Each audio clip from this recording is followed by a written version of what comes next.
योगेश्वरे कृष्णे ब्रह्मण्ये धर्मवर्मणि स्वां काष्ठाम् अधुनोपेते धर्मः कं शरणं गतः।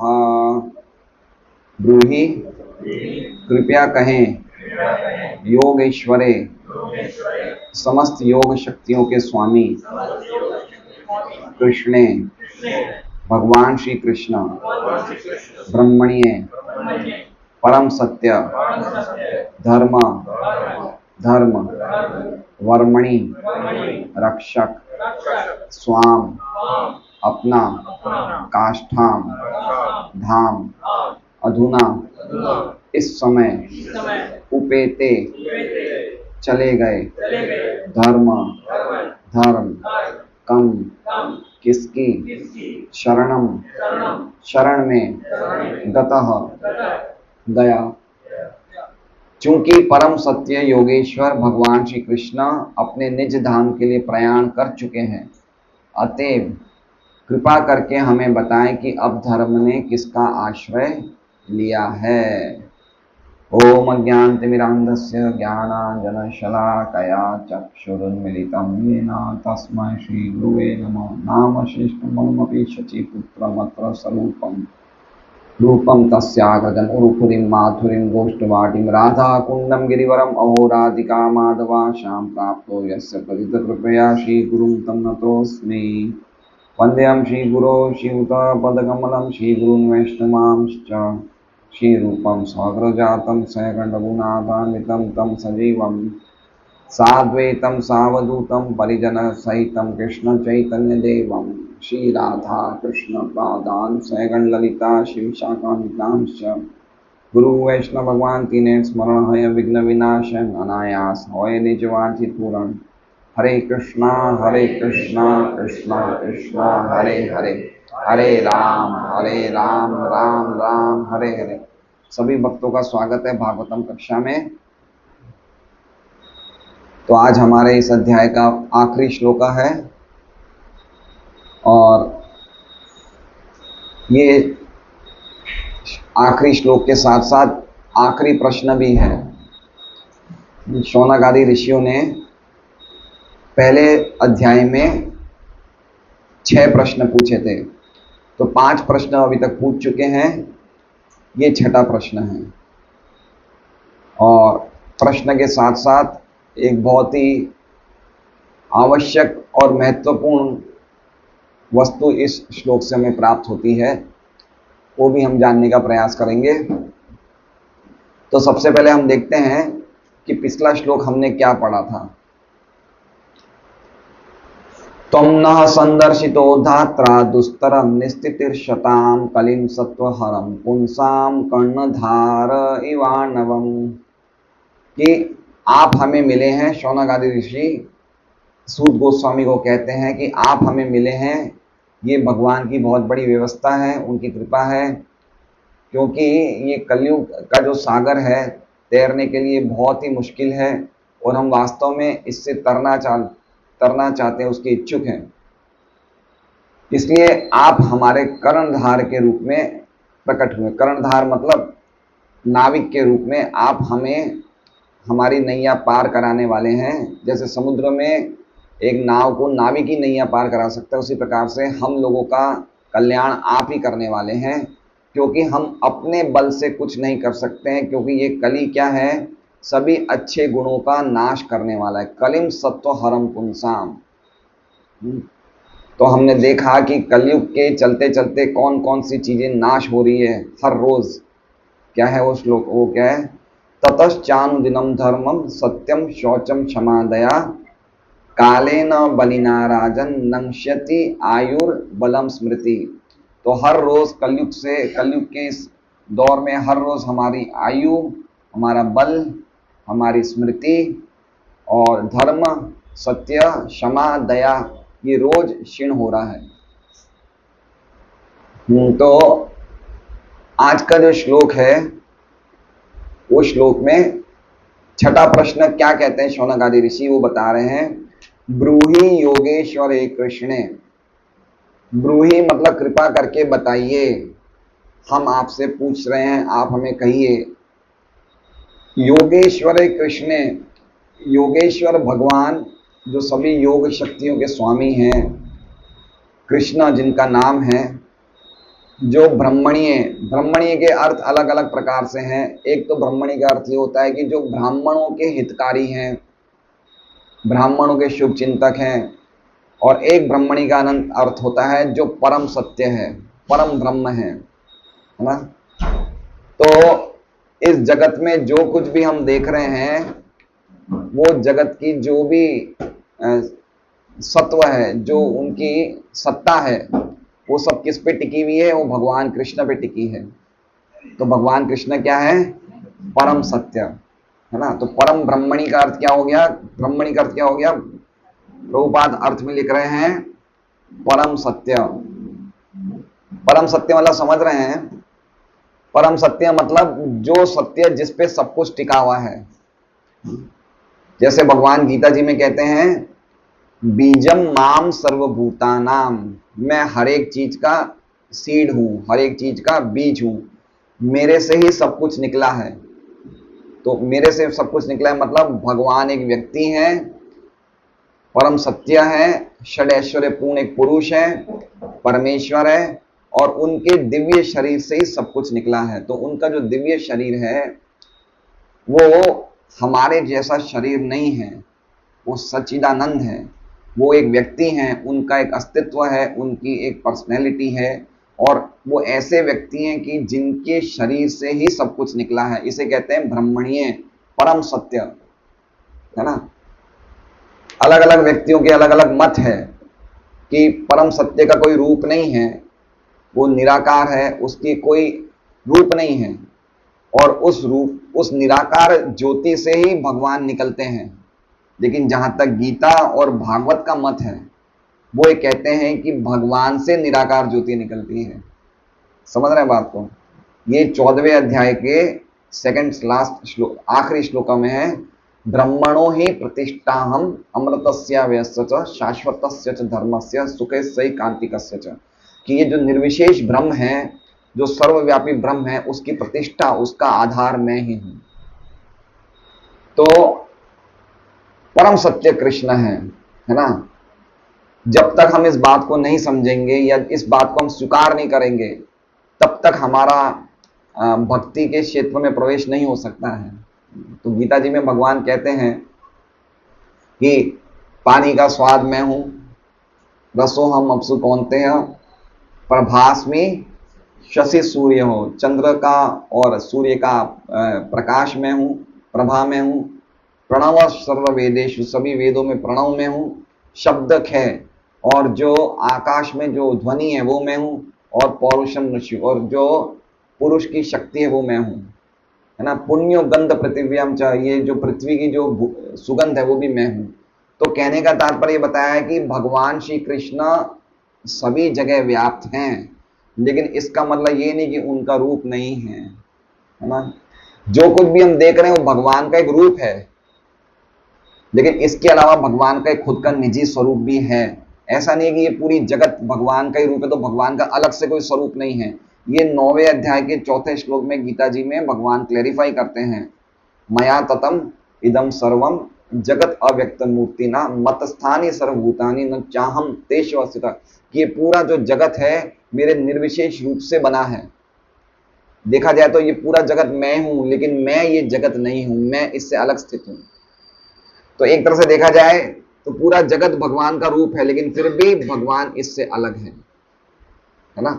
तो ब्रह्मणी का अर्थ हो गया परम सत्य। परम सत्य मतलब भगवान कृष्ण की सत्ता के अलावा और कुछ जगत में है ही नहीं। जो कुछ भी है वो ही है, उनके अलावा कोई दूसरा व्यक्ति नहीं है, एक ही पुरुष है ना।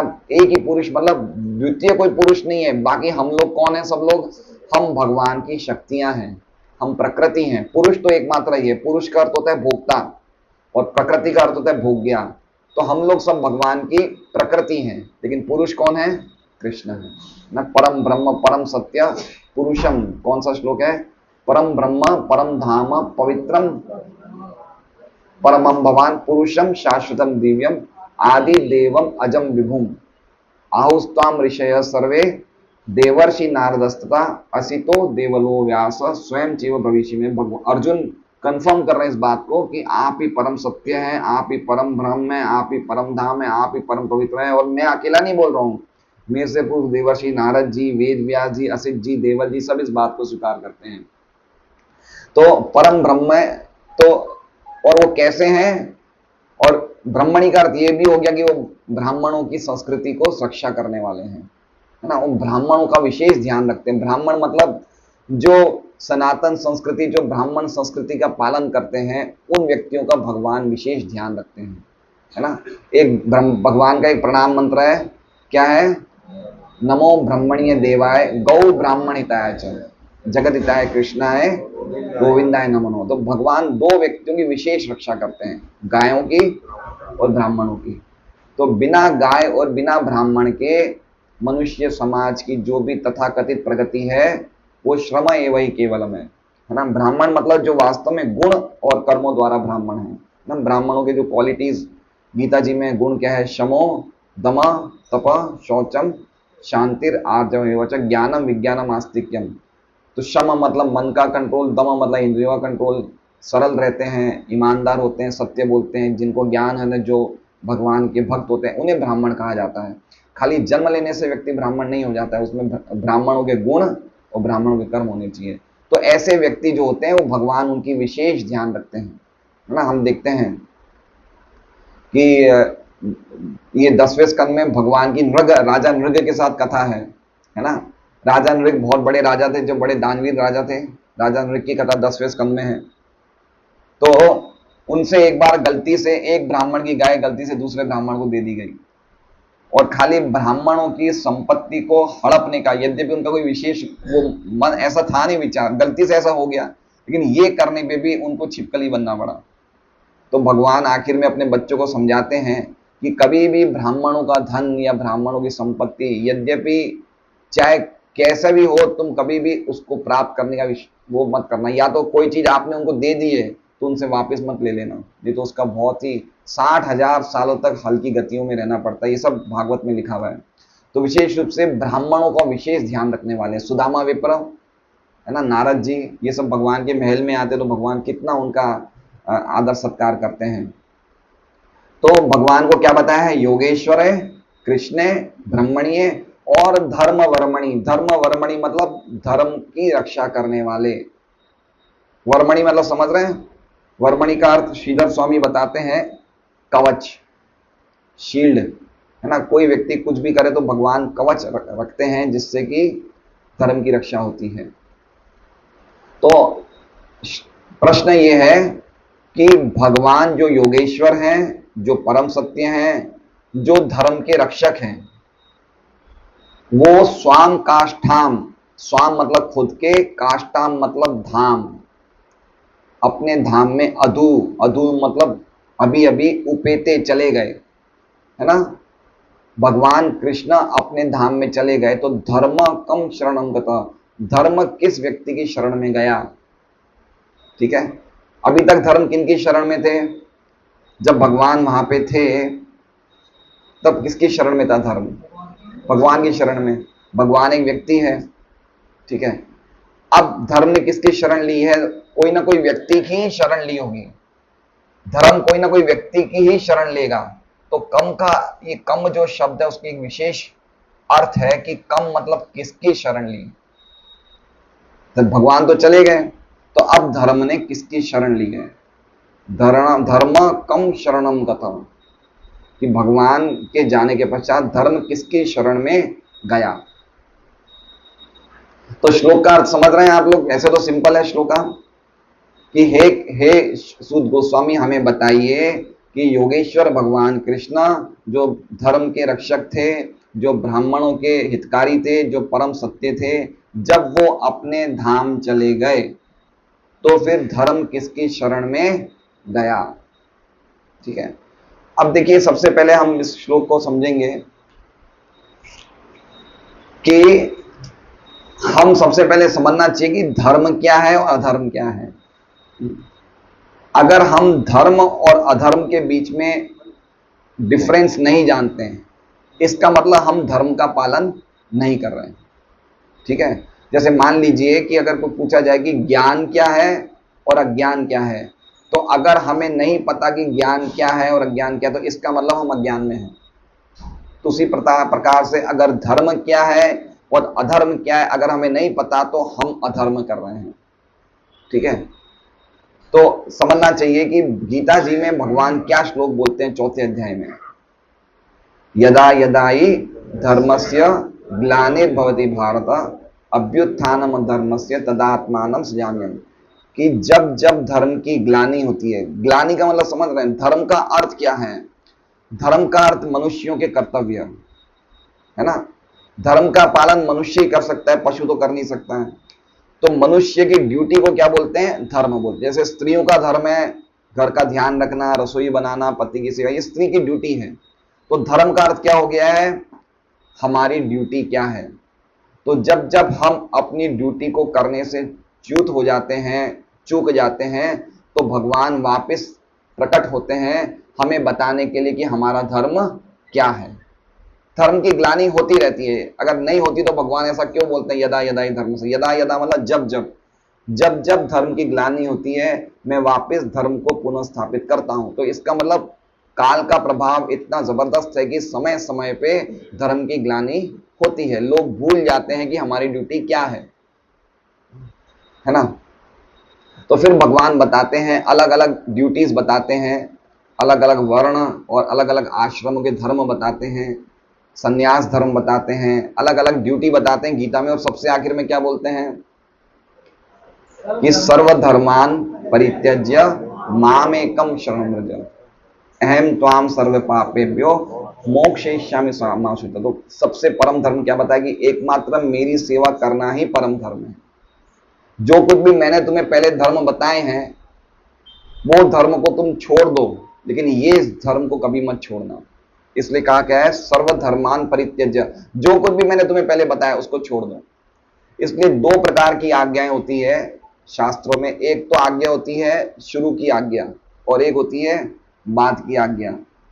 तो दोनों में से कौन सी आज्ञा बलवान होती है? जो बाद में दी गई है। तो वैसे तो शुरू की आज्ञा भी हमें फॉलो करना चाहिए, लेकिन ज्यादा जरूरी है कि हम बाद की आज्ञा फॉलो करें। तो सबसे आखिर में भगवान क्या कहते हैं कि जो कुछ भी मैंने कहा है तुम्हें धर्म के बारे में, तुम सब कुछ छोड़ दो, खाली मेरी सेवा में लग जाओ। माम एकम शरणं व्रज, एकमात्र मेरी शरण में आ जाओ। मेरी शरण में आ जाओ मतलब मेरी भक्ति की शरण में आ जाओ, मेरी सेवा में आ जाओ। मेरी शरण में आने का अर्थ समझ रहे हैं? मेरी शरण में आने के बाद भगवान क्या बोलते हैं? मन मना भव मद भक्तो मध्याजी माम नमस्कुरु, है ना। एक श्लोक में भगवान कह रहे हैं कि शरणागति में आना है, और एक श्लोक में भगवान कह रहे हैं कि शरणागति में आने के बाद क्या करना है। शरणागति में तो आगे करना क्या है? सदैव मन मेरे में लगाओ, मेरे भक्त बनो, मेरी पूजा करो, मुझे प्रणाम करो। तो परम धर्म क्या हुआ? परम धर्म क्या हुआ? भगवान का भक्ति करना, भगवान को प्रणाम करना, भगवान के भक्त बनना, ये परम धर्म है। ये भगवान ने एस्टैब्लिश किया है। समझ रहे बात को? अब अगर ये हम नहीं करते हैं तो इसका मतलब हम धार्मिक नहीं हैं। समझ रहे हैं? ये हम नहीं कर रहे हैं। अगर ये चीज को हम फॉलो नहीं कर रहे हैं, क्यों नहीं कर रहे हैं? क्यों नहीं धार्मिक? क्योंकि ये स्वयं भगवान के मुख से निकला है ना। जो चीज भगवान के मुख से निकली वो साक्षात धर्म है। धर्मम तो साक्षात भगवत प्रणीतम, जो भगवान के मुख से निकल गया वो धर्म है। तो अगर हम ये चीज फॉलो नहीं कर रहे, और इस श्लोक में क्या कर रहे हैं? सर्वधर्म माम एकम शरणं व्रज, एकमात्र मेरी शरण में आओ। ठीक है। अब हम ऐसा नहीं कह सकते कि भगवान हम आपकी शरण में भी रहेंगे, साईं बाबा की भी शरण में रहेंगे, है ना, शनि देव की भी शरण में नहीं, एकमात्र मेरी शरण में आओ। और ऐसे ही भगवान ने 8वें अध्याय के 5वें श्लोक में बोला था अंत काले च मामेव स्मरण, एकमात्र मेरी मुझे स्मरण करो। तो भगवान क्या चाहते हैं हमसे कि एकमात्र मेरी सेवा में लगो। वो सुप्रीम धर्म है, परम धर्म है। ठीक है। अब समस्या क्या आ रही है कि भगवान चले गए, भगवान चले गए तो हम किसकी शरण में जाएंगे जिससे कि हमें धर्म का पालन कर सके? पॉइंट समझ रहे हैं बात को? क्या पूछा गया है? जब तक भगवान थे हम लोग भगवान की शरण में आ गए, लेकिन अब तो भगवान चले गए, अब तो चले गए भगवान अपने धाम में। तो अब हम क्या करें जिससे कि हम धर्म का पालन कर सके? धर्म तो भगवान के साथ चला गया है ना। इसमें लिखा नहीं है धर्म भगवान के साथ चला गया, इसमें लिखा है कि धर्म धर्म किसकी शरण में गया। किसकी मतलब वो एक व्यक्ति होना चाहिए जिसकी शरण में गया। तो किसके शरण में गया, तो उसका जवाब प्रभुपाद तात्पर्य में बताते हैं। वो जब हम तात्पर्य पढ़ेंगे तब पता चलेगा किसकी शरण में गया। बताइए किसकी शरण में गया धर्म? भागवत की शरण में गया है। किसकी शरण में गया है? ये भागवत की शरण में गया है। तो ये क्या है? भागवत ये कोई पुस्तक नहीं, ये साक्षात भगवान है, ये व्यक्ति है, ये है ना। जैसे मैंने कहा कि धर्म कोई व्यक्ति की शरण में गया है, तो ये भागवत जैसे भगवान मत्स्य अवतार बन के आते हैं, तो भगवान मछली नहीं, साक्षात भगवान ही है। कूर्म अवतार बन के आते तो भगवान कछुए नहीं है, भगवान ही है। तो उसी प्रकार से ये ग्रंथ, ये पुस्तक नहीं है, क्या है? ये साक्षात भगवान है। क्योंकि जब तक हम भागवत नहीं पढ़ेंगे तब तक हम धर्म का पालन नहीं कर सकते, क्योंकि धर्म भागवत में है ना। धर्म की रक्षा कैसे करेंगे जब धर्म को पता ही नहीं होगा धर्म क्या है, और भागवत में क्या धर्म है वो दूसरे अध्याय में हम पता चलेगा। भगवान कह रहे, सूत गोस्वामी कह रहे हैं, सवै पुंसाम परो धर्मो यतो भक्तिर अधोक्षजे। जो सबसे परम धर्म है वो धर्म है जिससे कि भगवान अधोक्षज के लिए भक्ति प्रकट हो जाए। तो ये धर्म कहां लिखा हुआ है? भागवत में। तो जब तक हम भागवत का आश्रय नहीं लेंगे तो धर्म को कैसे पढ़ेंगे? तो जब भगवान सामने थे तो हमने भगवान का आश्रय लिया, अब भगवान नहीं है तो हमें किसका आश्रय लेना चाहिए? भागवत का आश्रय लेना चाहिए। इसलिए भागवत इतना अद्भुत ग्रंथ है कि यद्यपि इनकी श्रेणी ग्रंथों में आती है, अलग अलग ग्रंथों में, पुराणों में इनकी गिनती आती है, लेकिन फिर भी ये सबसे अलग है ये भागवत। इसलिए भागवत में ही लिखा हुआ है, इदम भागवतम नाम पुराणम ब्रह्म संहितम। ये साक्षात परम ब्रह्म है। और बाकी जितनी भी पुराणे हैं, शिव पुराण, नृसिंह पुराण, मार्कंडेय पुराण, विष्णु पुराण, वो सब पुराणे तब तक ही चमकती है जब तक भागवत सिंहासन पे नहीं बैठती। जब भागवत जी सिंहासन पे बैठ जाती सभी पुराणों का कलर फीका पड़ जाता है। ये भागवत की महिमा है। धर्म ने भागवत का आश्रय लिया है, तो भागवत और भगवान में कोई अंतर नहीं है ना। भागवत की ये महिमा है कि अगर हम पढ़ते भी नहीं है, घर में खाली भागवत जी रखते हैं, तो उसके प्रभाव से भी घर में कोई यमदूत प्रवेश नहीं कर सकते। इतनी अद्भुत महिमा है भागवत जी की। और चैतन्य चैतन्य का श्लोक है जिसमें कह रहे हैं, कृष्ण तुल्य भागवत विभु सर्वाश्रय। कृष्ण के तुल्य है भागवत। जैसे कृष्ण एक व्यक्ति है, भागवत भी एक व्यक्ति है। विभु सर्वाश्रय, सभी प्रकार से शक्तिशाली और सभी का आश्रय है। और प्रति श्लोके प्रति अक्षरे नाना अर्थ का है। हर एक श्लोक में, हर एक अक्षर में भागवत के नाना प्रकार के अर्थ हैं। तो पॉइंट ये है कि बिना भागवत पढ़े, बिना भागवत की शिक्षा लिए, चाहे हम धर्म को कितना भी करेंगे, हम धार्मिक नहीं बनेंगे। ठीक है, हम चाहे अपने वर्ण और अपने आश्रम के धर्मों का पालन करेंगे, लेकिन जब तक भागवत नहीं पढ़ेंगे, जब तक भागवत का आश्रय नहीं लेंगे, तब तक हमें पता ही नहीं चलेगा धर्म क्या है ना। और अगर हम खाली भागवत पढ़ने से ही हमें पता चल जाएगा धर्म क्या है, हमें क्या करना चाहिए। आज हम कितने लोगों को देखते हैं, कोई क्या क्या चीजें कर रहे हैं। कलयुग का एक विशेष लक्षण है कि लोगों को लगता है कि वो धार्मिक है, लेकिन सच्चे धर्म से बहुत दूर जा रहे हैं। उन्हें पता ही नहीं सच्चा धर्म क्या है।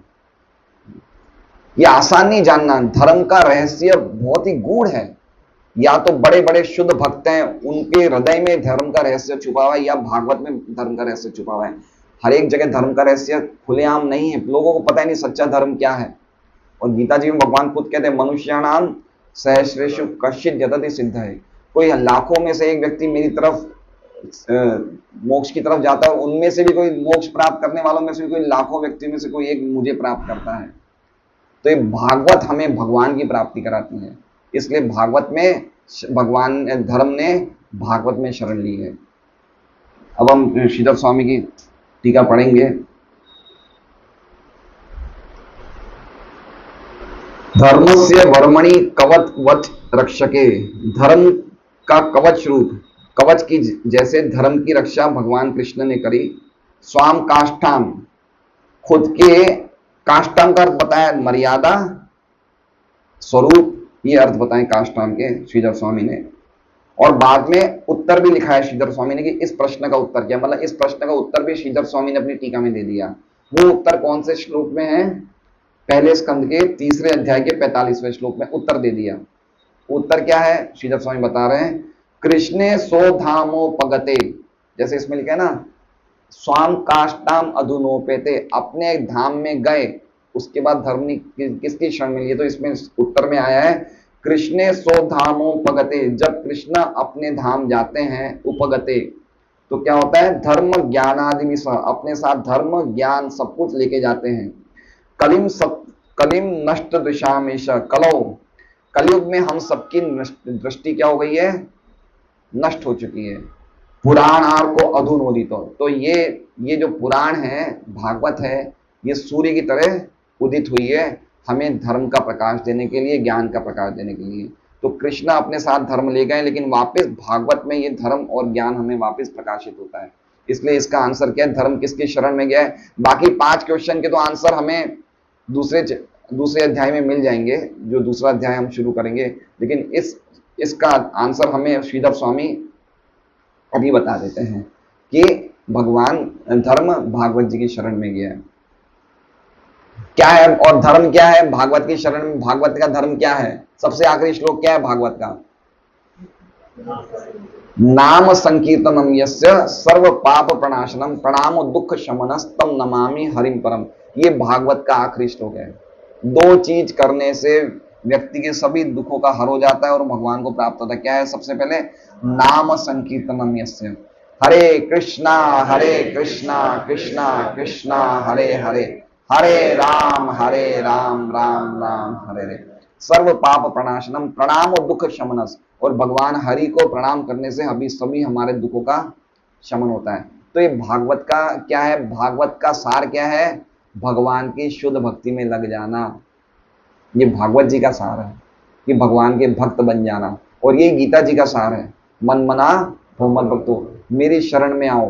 तो वेदों का जितना भी ज्ञान है, उपनिषदों का जितना भी ज्ञान है, कलयुग में सिर्फ 2 ग्रंथों में प्रकाशित होता है, एक तो भागवत और एक गीता।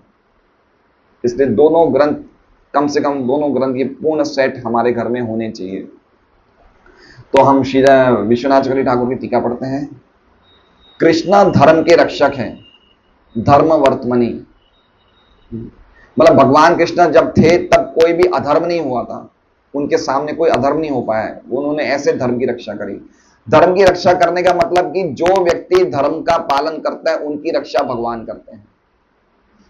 समझ रहे हैं?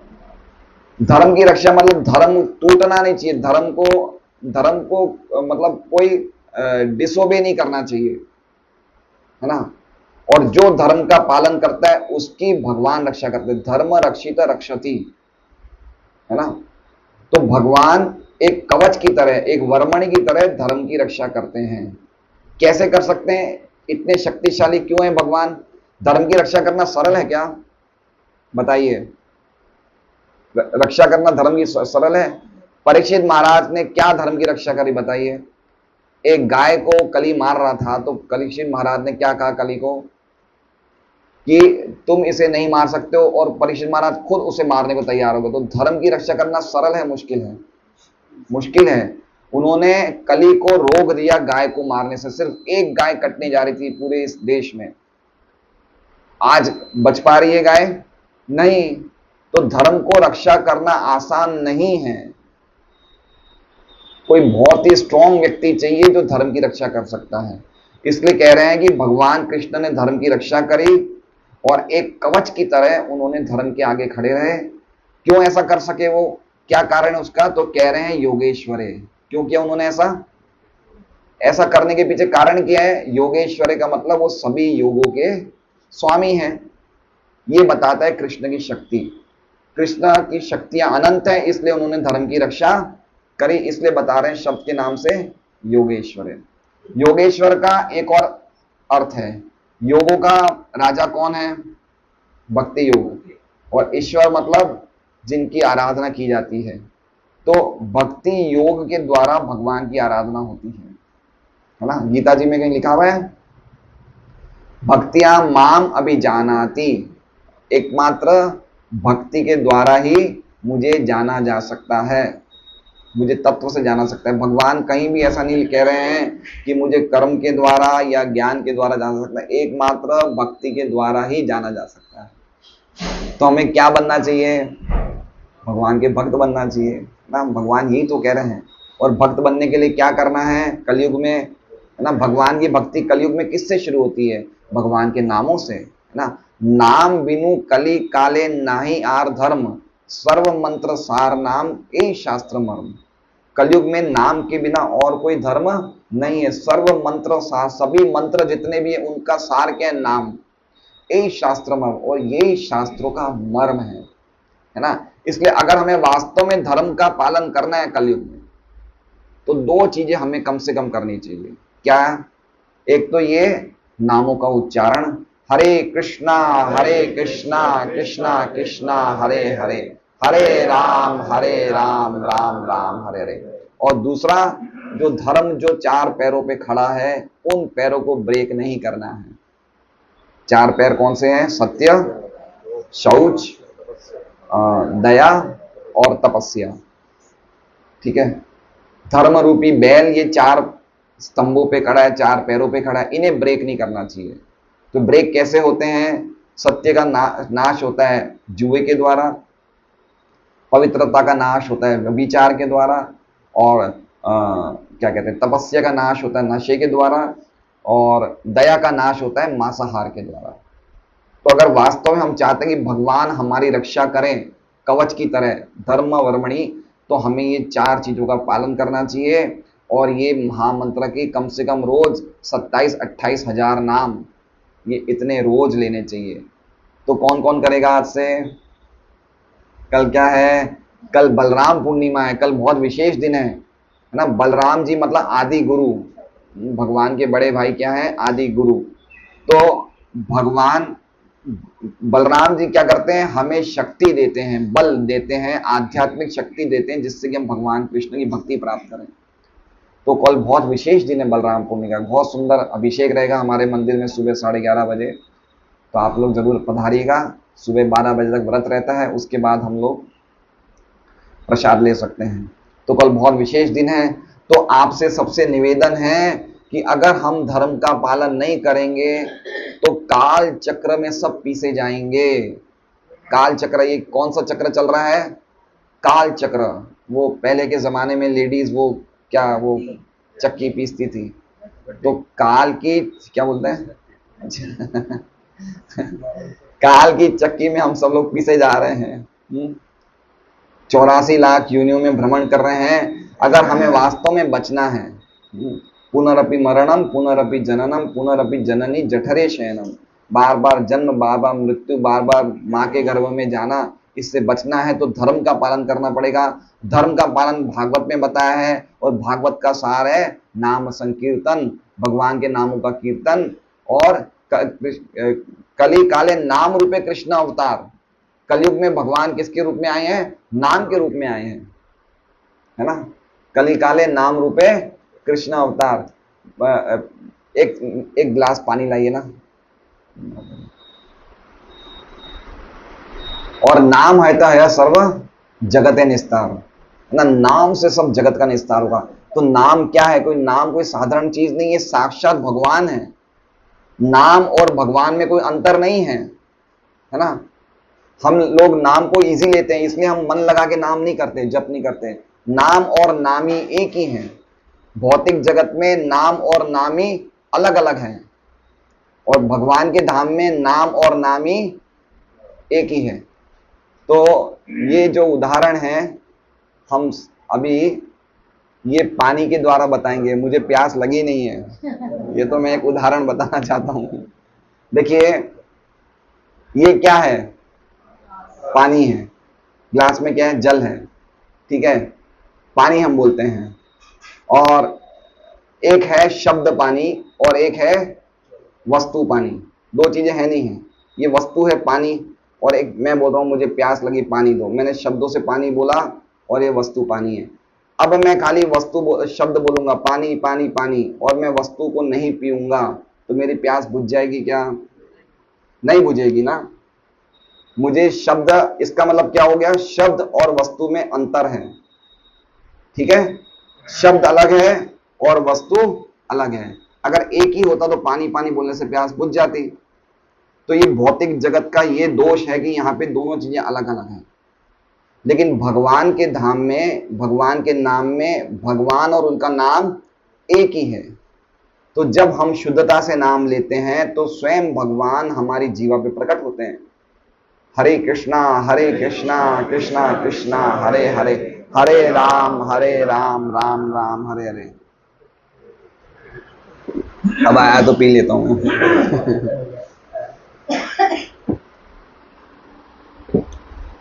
जैसे एक व्यक्ति का नाम है किरण, तो किरण व्यक्ति में और किरण नाम में अंतर है। लेकिन भगवान के नाम है नारायण है, गोविंद है, कृष्ण है, राम है, ये सब नाम साक्षात भगवान है। और ये जो चीज है नाम का, जो ये महत्व है, ये सभी युगों में था। प्रहलाद महाराज हुए, ध्रुव महाराज हुए, अलग अलग युग में, सत्युग त्रेतायुग में, उस टाइम भी नामों का उच्चारण करते थे। लेकिन कलयुग में बहुत ज्यादा शक्तिशाली हो गए, है ना। इसलिए कलयुग में जब हम भक्तों के संग में भगवान का नाम संकीर्तन करते हैं तो और ज्यादा शक्ति आ जाती है नामों में। इसलिए नाम बिलु कलिकाले नहीं, और कोई उपाय नहीं है। खाइते शुइते यथा तथा नाम ले, काल देश नियम नहीं सर्व सिद्धि है। खाते खाते सोते सोते काल का कोई नियम नहीं है, देश का कोई नियम नहीं है, खाली नाम लेने से सर्व सिद्धि है, सभी प्रकार की सिद्धि होगी। खाली एक ही इसमें कंडीशन है। क्या कंडीशन है? कि नाम लेते टाइम ध्यान से सुने, है ना। नाम लेते टाइम पेपर नहीं पढ़े, टीवी नहीं देखें या बातचीत नहीं करें, है ना। नाम के लिए एक अलग ही हमें सेशन रखना चाहिए। नाम लेते टाइम ना तो हम सब्जी खरीदें, ना हम और कोई काम करें, खाली नामों को ध्यान से सुने। एक एक नाम साक्षात, ये 16 शब्द हैं, 16 नाम है भगवान के। हरे कृष्णा कृष्णा कृष्णा हरे हरे, हरे राम राम राम हरे हरे।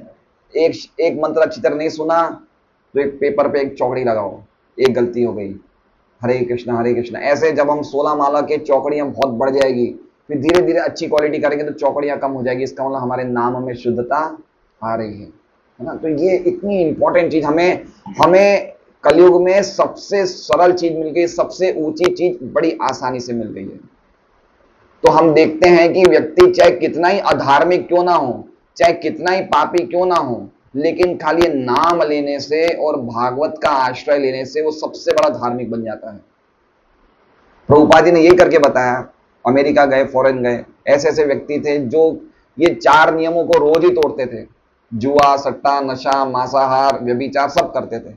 लेकिन प्रभुपाद जी की शिक्षाओं से उन्होंने भागवत पढ़ना शुरू करी, ये नामों का मंत्र किया, तो सब धार्मिक बन गए। तो सच्चा धर्म क्या है?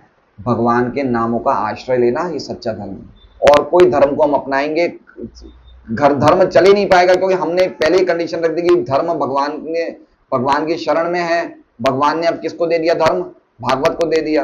अब इसके अलावा हम जो कुछ भी अपनाएंगे, कलयुग की शक्ति द्वारा धर्म बिल्कुल, जिसे कहते हैं ना, जर्जरी अवस्था में हो गया है कलयुग के प्रभाव से।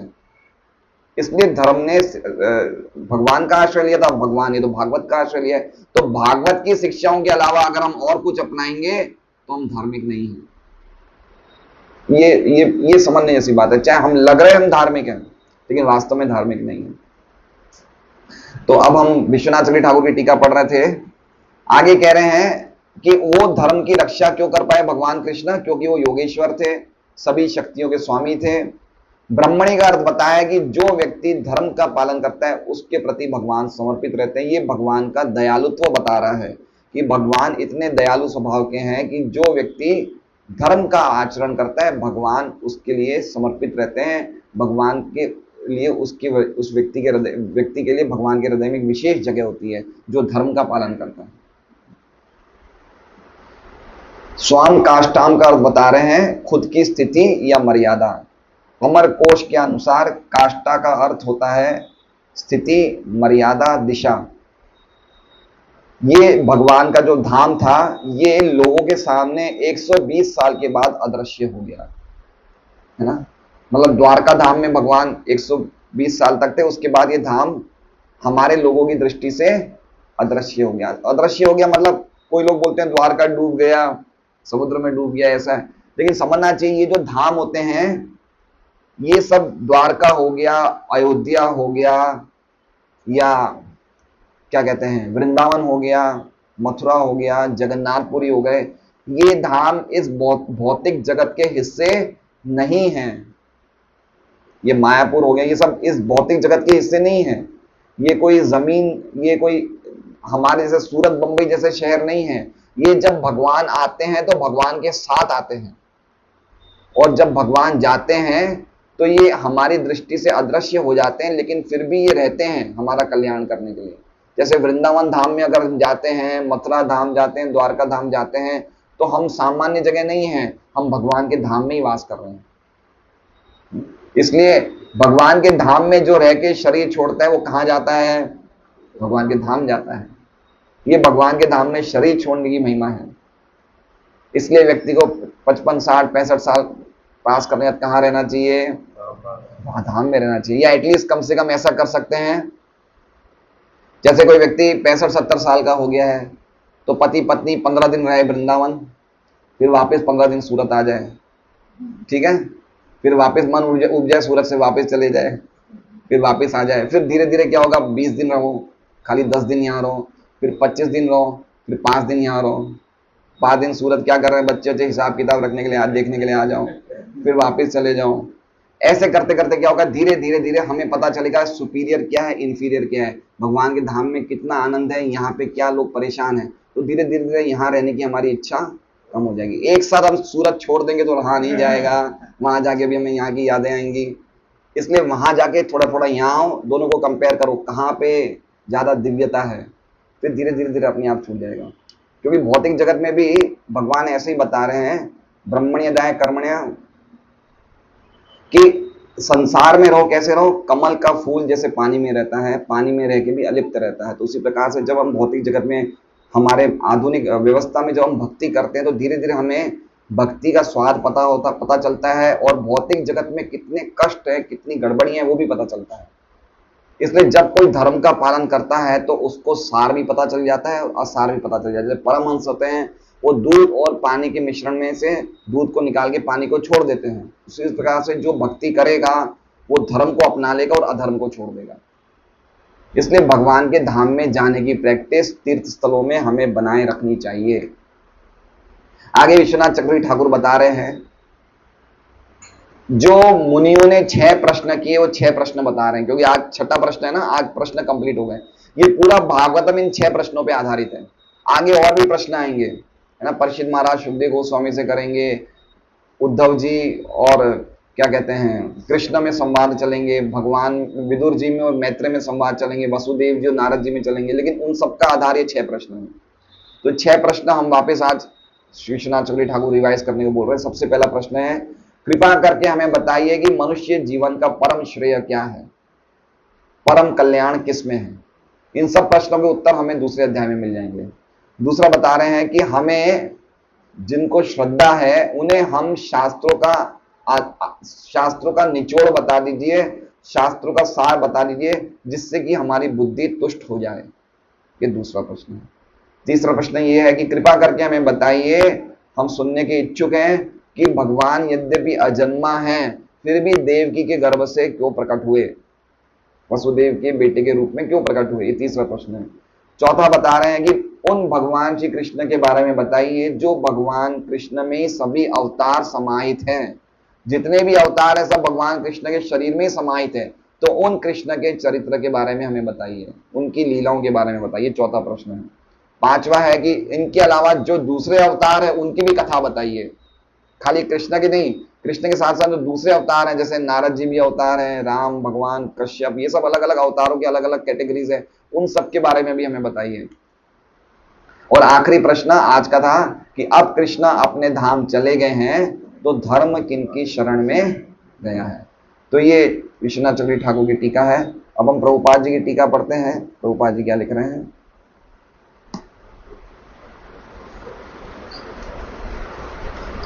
तात्पर्य, धर्म मूल रूप से साक्षात भगवान द्वारा स्थापित आचार संहिता है। मतलब समझ रहे हैं, जो भगवान ने बोल दिया वो धर्म है। भगवान, जैसे हम बोलते ना कि भाई अगर नरेंद्र मोदी चला जाएगा तो ईमानदारी भी चली जाएगी, बोलते ना ऐसा, तो भगवान ही साक्षात धर्म मूर्तिमान है। अब भगवान चले गए तो धर्म कहां रह गया, धर्म किसके पास गया? तो कहने वाला, जो भगवान ने कह दिया वो धर्म है। वेदों का संदेश भी भगवान की सांसों से ही निकलता है, वेद नारायण साक्षात। लेकिन पर्टिकुलरली गीता का जो संदेश है ना, भगवान के मुख से साक्षात निकला, तो वेदों का सार भी गीता है ना। ये गीता और भागवत कैसे ग्रंथ है? जैसे भागवत के बारे में क्या कहा है, निगम कल्पतरोर गलितम फलम। निगम मतलब वेद, और वेद कैसे हैं? कल्पतरु, कल्पतरु मतलब कल्पतरु वृक्ष की तरह है। वेदों, वैदिक साहित्य क्या है? एक कल्पतरु वृक्ष की तरह। कल्पतरु वृक्ष क्यों कहा गया है? कि जो कुछ भी हमें जानकारी चाहिए सब हमें वेदों से मिलती है। लेकिन गलितम फलम, लेकिन भागवत क्या है? उसका पका हुआ फल है। वैदिक साहित्य रूपी वृक्ष का पका हुआ फल क्या है? अब आपको वृक्ष को चखना है तो टहनियां चखेंगे, पत्तियां चखेंगे, क्या चीज चखेंगे कीर्ति? टहनियां चख सकते हैं, पत्ते चख सकते हैं, फल चख सकते हैं। तो वैदिक साहित्य का फल क्या है? भागवत। तो वैदिक साहित्य को भी ज्ञान तभी होगा जब हम भागवत पढ़ेंगे। हम सब कुछ पढ़ लेंगे, भागवत नहीं पढ़ेंगे तो हम सेटिस्फाइड नहीं हो पाएंगे, हम कंफ्यूज रहेंगे। क्यों? क्योंकि वेद व्यास जी जिन्होंने सब ग्रंथ लिखे, उन्होंने भी सब कुछ लिखने के बाद वो भी कंफ्यूज थे। वेद व्यास जी, भागवत में आता है, वेद व्यास जी ने पुराण लिख दिए, उपनिषद लिख दिए, वेदांत सूत्र लिख दिया, महाभारत लिख दिया, लेकिन वो सब करने के बाद भी वेद व्यास जी के हृदय में खालीपन था। तो जब लिखने वाले के हृदय में खालीपन है तो पढ़ने वालों के हृदय में खालीपन नहीं होगा क्या? इसलिए नारद जी ने कहा कि आप जब तक प्रचुर मात्रा में भगवान के बारे में नहीं लिखेंगे तब तक ना तो आप संतुष्ट होंगे ना लोग संतुष्ट होंगे। तो सबसे आखिरी योगदान वेद व्यास जी का भागवत है। ठीक है, तो कहने का मतलब है कि भागवत जो है ये सभी वैदिक साहित्य का पका हुआ फल है। जब भी धर्म के सिद्धांतों का दुरुपयोग होता है या उनकी उपेक्षा की जाती है तो धर्म की स्थापना करने हेतु श्री भगवान स्वयं अवतरित होते हैं। इसका उल्लेख श्रीमद् भगवद गीता 4.8 में किया गया है। 4.8 कौन सा है? परित्राणाय साधूनाम विनाशाय च दुष्कृताम धर्म संस्थापनार्थाय संभवामि युगे युगे। यहाँ पर नैमिषारण्य के ऋषि मुनि इन्हीं सिद्धांतों के विषय में जिज्ञासा कर रहे हैं। इस प्रश्न का उत्तर आगे दिया गया है। श्रीमद् भागवतम श्री भगवान का दिव्य वाणी स्वरूप है। इस प्रकार ये दिव्य ज्ञान एवं धर्म का पूर्ण स्वरूप है। तो प्रभुपाद भी आंसर लिख रहे हैं कि श्रीमद् भागवतम स्वयं श्री भगवान का दिव्य वाणी स्वरूप है। वाणी का स्वरूप है ना, भगवान की वाणी का स्वरूप भागवतम स्वयं भगवान ही है। भागवतम, उसमें कोई अंतर नहीं है, कोई भी प्रकार का अंतर नहीं है भागवत में और भगवान में। इस प्रकार ये दिव्य ज्ञान एवं धर्म का पूर्ण स्वरूप है। हरे कृष्णा। श्रीमद् भागवतम की जय। वांछा कल्पतरुभ्यश्च कृपा सिंधुभ्यो च पतितानां पावनेभ्यो वैष्णवेभ्यो। कोई प्रश्न है तो हम ले सकते हैं, एक या दो प्रश्न है।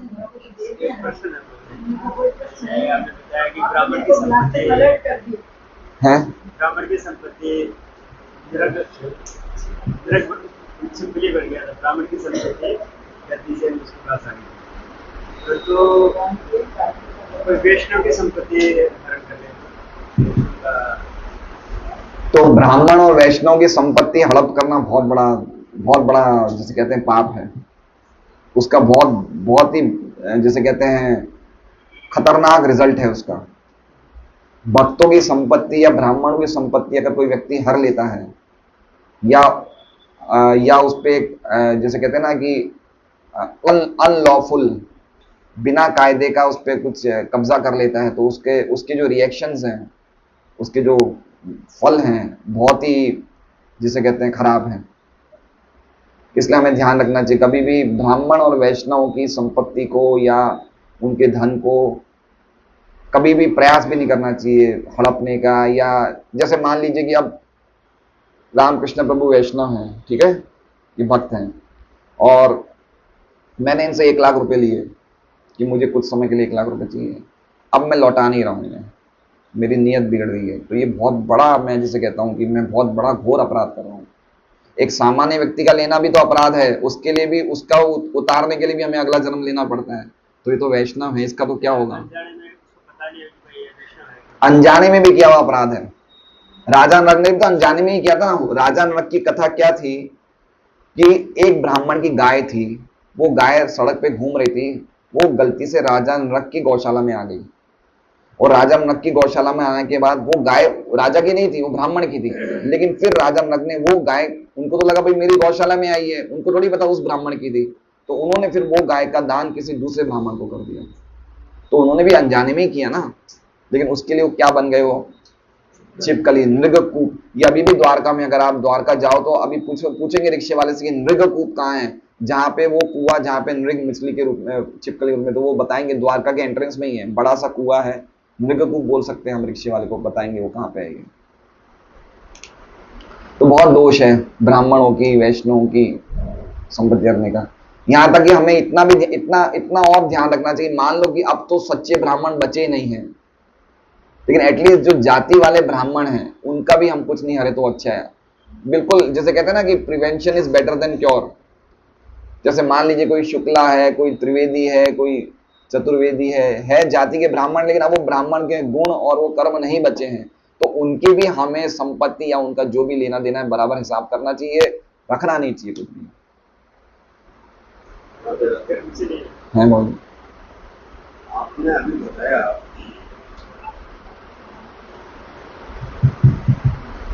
भागवत जी का अंतिम श्लोक, नाम संकीर्तन और भगवान के चरणों में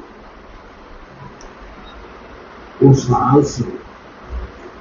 हाँ, कलयुग में क्या है कि सजा को डेलीकेट पहले एक बार में आया था, छुट्टियों में उम्र बहुत होती थी, डेलीकेट।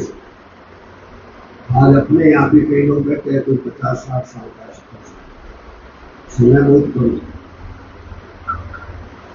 शास्त्र इतने हैं कि उनको पढ़े और फिर कुछ करे, और एक बार पढ़ने से सब कुछ मिल जाए ये जरूरी नहीं है।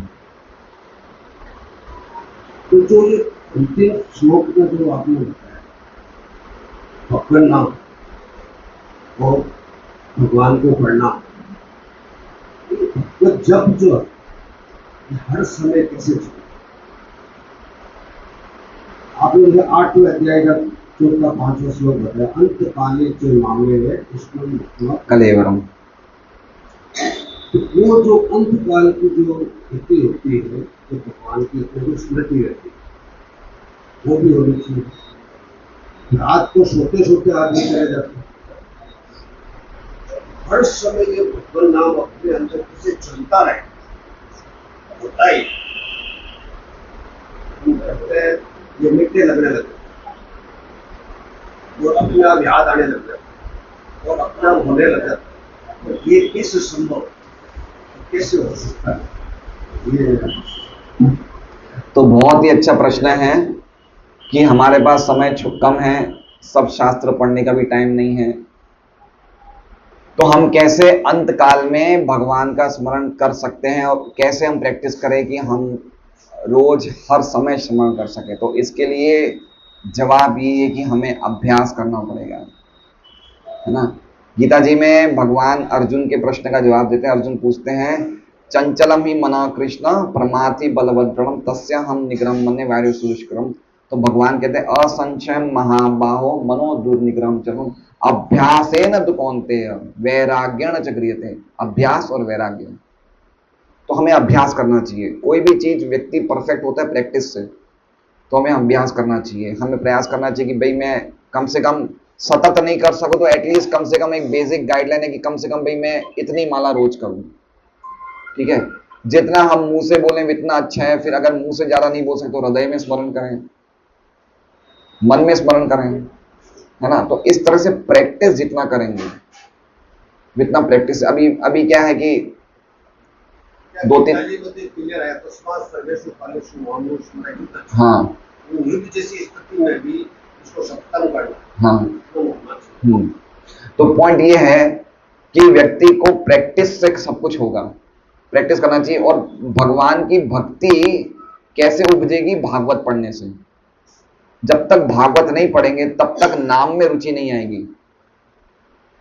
नाम में रुचि आने के लिए भागवत पढ़ना जरूरी है। भागवत की सेवा करने से, भागवत हमने दो प्रकार के बताए। क्या है दो प्रकार के भागवत?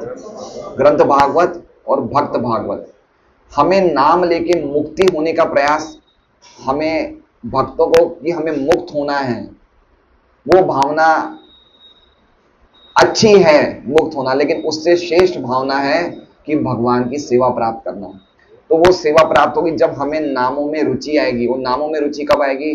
जब हम दो चीजों का आश्रय लें, ग्रंथ भागवत का और भक्त भागवत। ये भागवत के दूसरे अध्याय में पढ़ेंगे।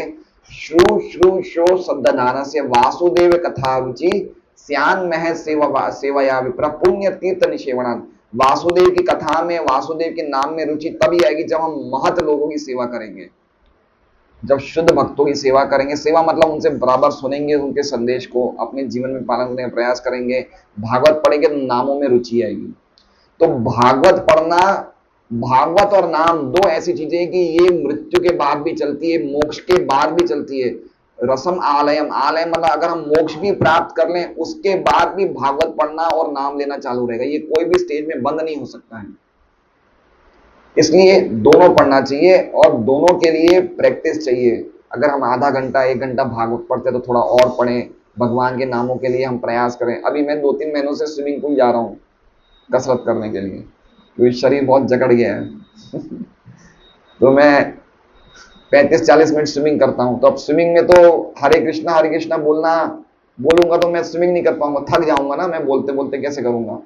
तो मैं मन में बोलता हूँ, मैं मन में हरे कृष्णा मन में बोलता हूँ कि एटलीस्ट कम से कम स्विमिंग करते टाइम भी मैं भगवान के नामों को स्मरण कर सकूं। तो हर स्टेज पे भगवान ने कहीं भी ऐसा नहीं कहा कि 2 घंटा स्मरण करो। भगवान तो ये कहते हैं नित्य स्मरण करो। तो प्रैक्टिस तो हमें वही करनी है, कीर्तनीय सदा हरि। प्रैक्टिस तो हमें वही करनी है, वो हमारा परफेक्शन तो वही है।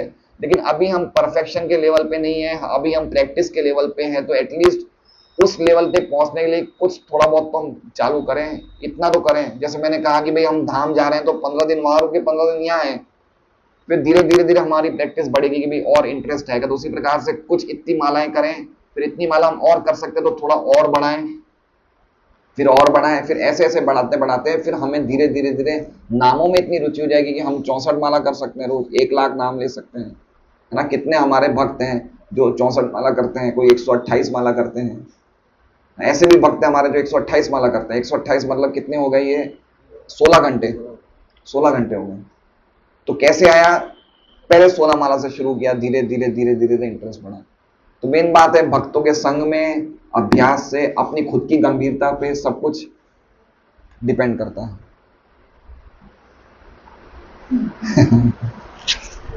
भगवान से प्रार्थना कर सकते हैं ऐसे कि हमें अंत समय में आपका स्मरण। भगवान से क्या प्रार्थना करनी चाहिए? कि हमें अंत समय में आपका स्मरण हो। लेकिन भगवान क्या कहते हैं कि अगर मान लो अंत समय में अगर किसी ने पूरे जीवन भक्ति करी है और अगर अंत समय में उसने मेरा स्मरण नहीं किया तो मैं उसका स्मरण करूंगा। इसलिए भक्तों के लिए तो दोनों चीजें प्लस ही प्लस है। हमें जीवन भर स्मरण करना है, अंत समय में अगर नहीं कर पाए तो भगवान हमारा स्मरण करेंगे। लेकिन अगर हम अभी नहीं करेंगे और हम प्रार्थना करेंगे अंत समय में करेंगे तो फिर गड़बड़ हो जाए, दोनों जाएंगे। कभी कभी हम जब पहले जाते थे शादियों में खाना खाने, तो हम सोचते थे कि आज दिन में 3 शादियां हैं तो ये वाला खाना चलिए आखिरी शादी में जाएंगे कॉलेजों का टाइम की बात है, एक दिन में 3 रिसेप्शन होते थे।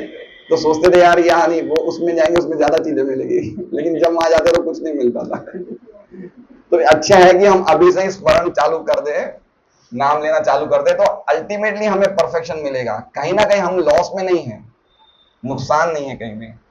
लेकिन हमें प्रार्थना तो यही करनी चाहिए कि अंत समय में आपका स्मरण हो। ये प्रार्थना नहीं करनी चाहिए। हमें प्रार्थना क्या करनी चाहिए? न धनम न जनम न सुंदरीम वा कव जगदीश कामे मम जन्मनि जन्मनीश्वरे भवतार भक्ति रहती। कि मुझे मोक्ष भी नहीं चाहिए भगवान, मैं जन्म जन्मांतर जन्म लेने को भी तैयार हूं, लेकिन आपकी शुद्ध भक्ति में लगा रहा हूं। ये प्रार्थना करनी चाहिए। चैतन्य महाप्रभु ने ये प्रार्थना बताई है। मोक्ष की वांछा तो बड़ी तुच्छ होती है, है ना। भक्त लोगों के जो भक्ति करते हैं, बिल्व मंगल ठाकुर कहते हैं पुष्टि मार्ग के संप्रदाय के, वो कहते हैं कि जब मैं भक्ति करता हूं तो मुक्ति और भुक्ति मेरे हाथ जोड़े खड़ी रहती है। ये हमारे लिए क्या सेवा है बताइए। तो मोक्ष की वांछा, मुक्ति प्राप्त करने की वांछा, ये वांछा हमारी नहीं होनी चाहिए। हम तो जन्म जन्मांतर, यहां तक कि ब्रह्मा, बड़े बड़े आचार्य क्या बोलते हैं कि अगला जन्म हमें ब्रह्मा नहीं बनना है, अगला जन्म आप हमें वो उसका कीट का दे दो, मच्छर का दे दो, लेकिन देना भक्त के घर में। तो ऐसी प्रार्थनाएं होती है। कुंती महारानी तो यही नहीं बोला कि मुझे अंतिम समय में आकर, कुंती महारानी मुझे तो दुख दीजिए आप। भक्तों की प्रार्थनाएं विचित्र होती है। क्या कह रहे हैं, मुझे दुख दीजिए कि अगर मैं जितना दुख होगा तो मैं आपका स्मरण करूंगी। तो हम लोग बच्चे, हम अपनी भलाई क्या जानते हैं। भगवान हमारे, तो भगवान को हम ये प्रार्थना करेंगे, हम आपकी शरण में, कृपा करके आप हमें सेवा में लगाइए। बस सबसे बेस्ट प्रार्थना है।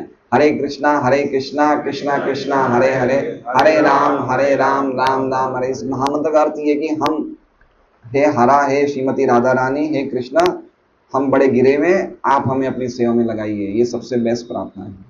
बाकी सब भगवान ध्यान रखेंगे। मेरा ऐसा था कि जैसे पहले, आज से 7-8 साल पहले या 10 साल पहले हिंदू ने गीता जी के श्लोक पढ़ाना सिखा गए।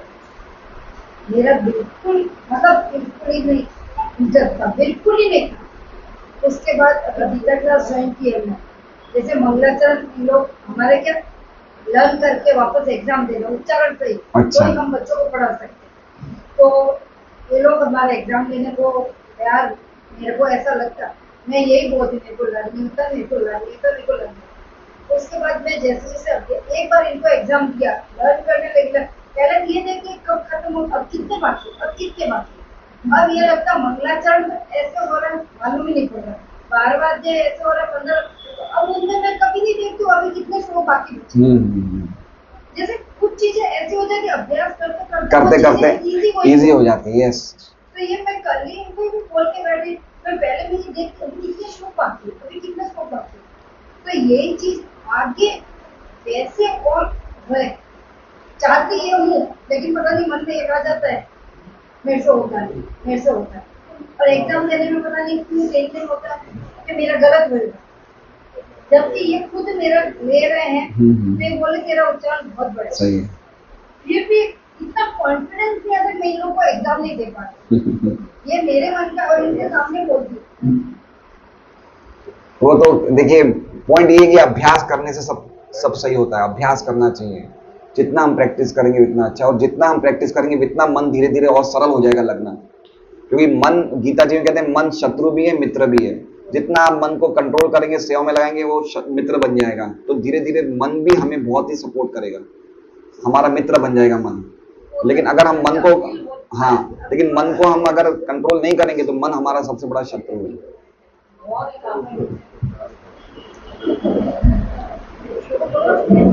आज का प्रसाद बड़ा स्वादिष्ट प्रसाद है आज, मदन लता माता जी और भक्त सुरेश जी की तरफ से। तो इन दोनों भक्तों के लिए महामंत्र को उच्चारण करेंगे। हरे कृष्णा कृष्णा कृष्णा हरे हरे, हरे राम राम राम हरे।